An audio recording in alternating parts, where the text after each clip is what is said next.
Ilang beses ba pwede mag-post sa isang araw ng reels, text post, picture post, and stories?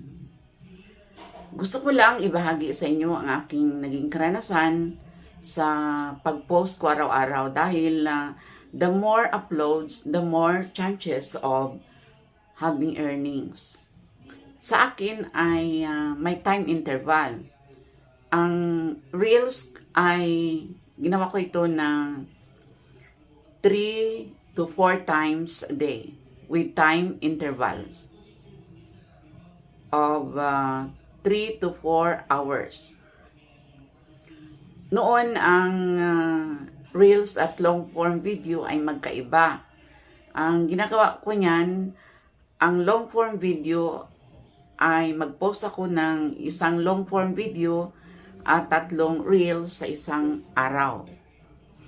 Sa picture post naman, minimum or maximum is 5 posts bawat araw.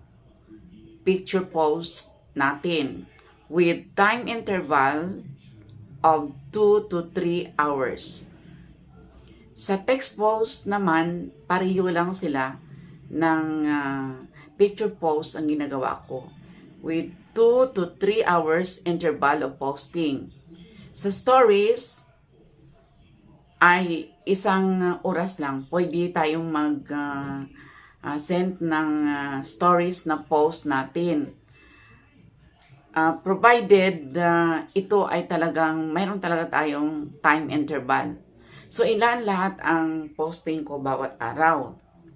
Sa picture post, I am posting to the maximum of 5. Ganon din sa text post. 5 text posts bawat araw. Sa stories, 5 to 7 stories everyday yan. Sa reels ay maximum na yung 3.